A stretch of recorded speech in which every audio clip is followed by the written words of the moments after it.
mojo glavo, stari. Zdaj so mi direkt iz Francije pripeljali iz Strasbura vojaški ameriški helikopter apad, stari. Konc, stari. Kdo ti je pa to zrihtu? Je naša ljubica, valjda, kdo pa pisa, kaj ti ni jasen.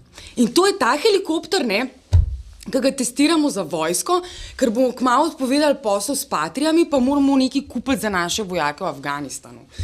Se veš, NATO pa to. Grem lahko en krog s tabo, Pa kaj je s tabo narobe, no? Ni šans, stari. To je Ilušičeva zrihtala in to sam za babe. Kaj ti ni jasen? Ajde, gremo.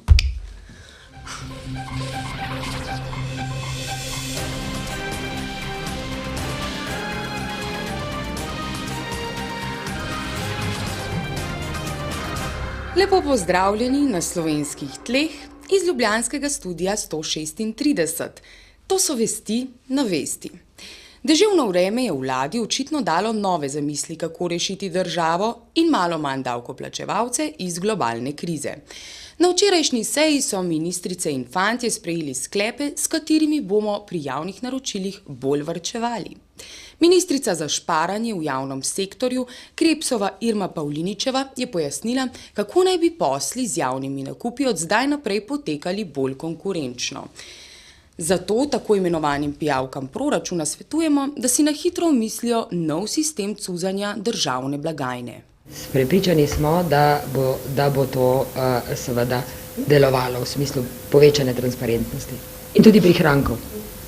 Medtem ko se Hrvaška zelo resno pripravlja na ustanovitev zveze neuvrščenih balkanskih držav z nerešenimi mejnimi vprašanji, pa naš zunajmejni Samuel Žbogar še ne ve čisto natančno, kaj bi lahko na MZZ počel hitro leteči Dimitrij Rupel. A ob tem vseeno jasno pove, kaj pričakuje od rokovanja s prvim temnopoltim Američanom Barackom Huseinom, predsednikom Obamo, na vrhu zveze OTAN. Ne, on je podpisal aneks, on je uradno na zunanjem ministrstvu, jaz z njim še nisem imel časa se usesti in pogovoriti. On je v rangu veleposlanika, premeščen je v direktorat za bilateralo, tam, kjer je in Evropska unija, tam, kjer je bil že prej, po prenehanju funkcije ministra. Kaj konkretno, kakšne konkretne naloge bo prevzel, to moramo pa skupaj z njim določati. Na vrhu NATO bomo petek in soboto bomo s predsednikom vlade in s ministrico za obrambo in verjetno bo tam kakšna priložnost, da se tudi rekujem, zakaj več ne, zato bo predsednik vlade upam v več priložnosti. A najlepši Pahorjev prvi minister Borut z nami teh občutkov še ni bil pripravljen deliti. Še več. Po 15-minutnem monologu o težavah s Kroacijo je bil pripravljen povedati le, da bomo za te njegove občutke izvedeli šele po rokovanju z ameriškim občudovalcem druge britanske kraljice Elizabete. Bi vam rad povedal, da se bom z veseljem udeležil jubileja Zveze NATO. Prosim. Ok, še zadnje vprašanje. In drugo, kar me zanima, niste mi odgovorili, kaj vi osebno pričakujete od rokovanja, osebnega rokovanja z predsednikom Združenih držav Amerike, Barackom Osamo Obama. Želim lepo popoldan še naprej. Hvala. Jutri pa bo imel to priložnost, o kateri ste govorili. Mah, pustimo vladno palačo in se odpravimo na lokalni nivo. Vaški odbor SDS za Jankovićevo najlepšo Ljubljano je bivšo prvo damo Slovenije, gospo Kučanovo Štefi in njenega upokojenega Milčija, javno pozval, da svojim neizmernim vplivom na župana Zokija dosežeta naj ne zgradi podzemnih parkirišč pod stojnicami s sadjem in zelenjavo ter domačimi jajčki na Vodnikovem trgu s Plečnikovimi arkadami. In glede na to, da smo pred parimi tedni doživeli edino ustavitev zamisli gospoda Jankovića in sicer selitev Šentjakobskega gledališča iz tukaj nasproti v Moste. To je bil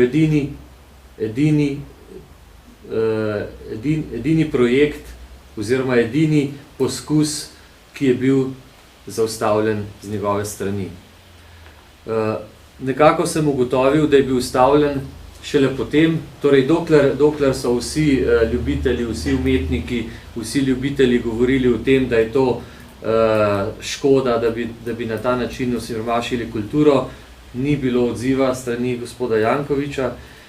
Ustavil se je šele takrat, ko je javni poziv za to, da naj to Šentjakobsko gledališče ostane tukaj, ko je ta javni poziv izrazila gospa Štefka Kučan.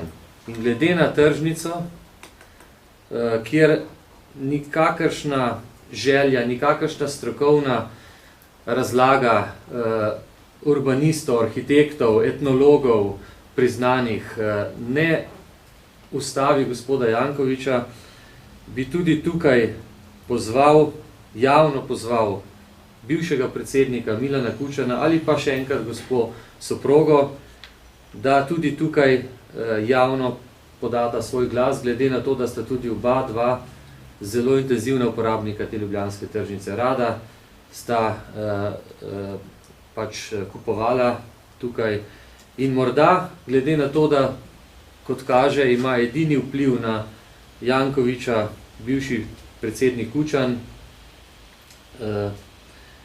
morda bo s tem pozivom tudi ta neumni projekt tega dodatnega generiranja prometa v Ljubljani in seveda hkrati tudi uničenja tržnice, da bo na ta način ta projekt končan. Lokalni Janšev mladinec Boštjan San Cizelj pa je ob tej priložnosti medije pozval, da nehamo poročati o Titovi aveniji med glavnima ljubljanskima krožiščema ter raje širimo mladinsko zavest o novih projektih v najlepšem mestu. Predlagamo Slovenski demokratski stranki, da se vendarle začnemo ukvarjati z nekimi, projekti, ki so ključni za Ljubljano. Ljubljana z ali brez Titove ulice ne bo nič ali slabše živela. Šport in šah. V Svetovnem centru za razmnoževanje svinjskih prašičkov se je rodil novi svetovni prvak v hitri reji. Generalni sponzor največje svetovne verige s hitro prehrano je ob tej priložnosti doniral ček za prehranjevalne težave brezdomcem v višini $1 milijon propadajočih dolarjev. V čast novorojenemu prvaku vas pozivamo, da se danes prehranjujete le z ribjimi specialitetami ter zgolj sadjem ali zelenjavo z lokalne tržnice. O okoljski politiki komentar dneva Darko Kranjc. Stranki Mladih Slovenije opozarjamo, da Slovenija ščiti onesnaževalce. Govorim o sodbi Evropskega sodišča, ki je odločilo, da Slovenija ni pravi čas implementirala direktiv na področju okoljevarstva. Zato je kriva prejšnja vlada, zato je kriv prejšnji minister, tudi sedanji minister pa do sedaj ni storil še nič oprijemljivega. Stranka Mladih Slovenije opozarja na ta problem že dalj časa. Tudi opozarjali smo, da je potrebno v fazi predsedovanja Evropske unije dati večjo pozornost okoljevarstvu, več storiti na tem področju in Slovenija bi lahko bila nosilka teh tem. Takrat se tudi to ni zgodilo. Prevelik je v Sloveniji razkorak med prakso in teorijo. Nekatere akte imamo kar dobro implementirane, predvsem energetski zakon in tudi določene resolucije v Državnem zboru, obnovljivi viri energije na primer, ampak se v praksi ne izkoriščajo.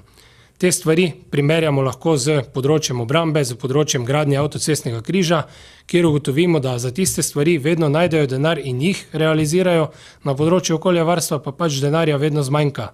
In to ni prav. Okoljevarstvo ima multiplikativne učinke na vsa ostala področja, kar za ostale ne moremo trditi. Tu prihaja do pozitivnih učinkov na vseh ostalih področjih, kolikor znamo investirati v okolje in v prihodnosti bo to potrebno.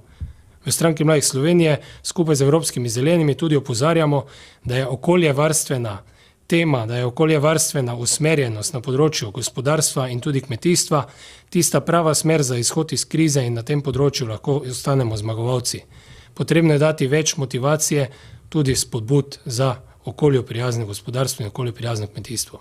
Slovenija, Slovenija, Slovenija, kulturac. V zdaj že rekordno obiskanem Švicu mikrofona v živo so včeraj v studiu brez klime džemali dečki iz skupine Boben Bas pa Ananas.